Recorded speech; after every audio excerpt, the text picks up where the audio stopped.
गजा में 60,000 लोगों को मार दिया गया। भारत की तरफ से आवाज नहीं आई। जिस बुलंदी से भारत को अपनी बात रखनी चाहिए थी, भारत खामोश रहा। क्या आपको अंदाजा है कि मध्य पूर्व में मुस्लिम देशों में भारत को कितना नुकसान पहुंचा है? जब ईरान पर ज्यादती होती रही, जब बगैर किसी वजह के इस्राएल ने उस पर प्रहार कर दिया, भारत खामोश रहा। ईरान पर हमला होता है, प्रधानमंत्री नरेंद्र मोदी राष्ट्रपति मसूद पेजेश्कियां को कॉल करते हैं, मगर वो दम, वो नैतिक शक्ति भारत के भाव में नहीं दिखाई देती।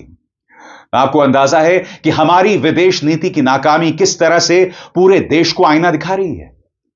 सबसे बड़ी बात, और एक बार फिर ईरान इस्राएल पर भारत की खामोशी, गजा में 60,000 लोगों की मौत पर विदेश नीति की खामोशी भारत को एक जबरदस्त नुकसान पहुंचा रही है। सबसे बड़ी बात, भारत इस्राएल पर कुछ कहने से डरता है। अमेरिका के सामने उसका मुंह नहीं खुलता है। मैं आपसे पूछना चाहता हूं क्यों? और अब कमजोरी इस हद तक पहुंच गई है कि राष्ट्रपति डोनाल्ड ट्रंप भारत की अर्थव्यवस्था को तबाह कर देना चाहते हैं। सही सुना आपने, मैं जो कह रहा हूं गलत नहीं कह रहा हूं दोस्तों। अमेरिका भारत की अर्थव्यवस्था को तबाह कर देना चाहता है क्योंकि डोनाल्ड ट्रंप की पार्टी, रिपब्लिकन पार्टी के सांसद बंकर बस्टर बिल लाना चाहते हैं। अब आप कहेंगे इसका भारतीय अर्थव्यवस्था से क्या लेना देना है? सबसे पहले इस नाम पर गौर कीजिए, बंकर बस्टर बिल। यह नाम सुना सुना लग रहा है आपको? जी हां, अमेरिकी B-2 बॉम्बर्स को बंकर बस्टर बम कहा जाता है, जिनका मकसद था ईरान पहुंचकर वहां के 3 न्यूक्लियर ठिकानों पर हमला करना।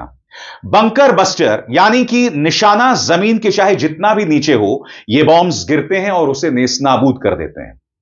हालांकि ईरान के परमाणु ठिकानों के बारे में ऐसा नहीं कहा जा सकता, क्योंकि खुद अमेरिकी कह रहे हैं कि हम नहीं जानते कि कितना नुकसान हुआ, और उससे भी बड़ी बात, नुकसान होने से पहले ही ईरान ने अपना जो पूरा परमाणु जखीरा था वो दूसरी जगह शिफ्ट कर दिया था, हो सकता है कार की डिक्की में रखकर। मगर हम बात कर रहे हैं बंकर बस्टर बिल की।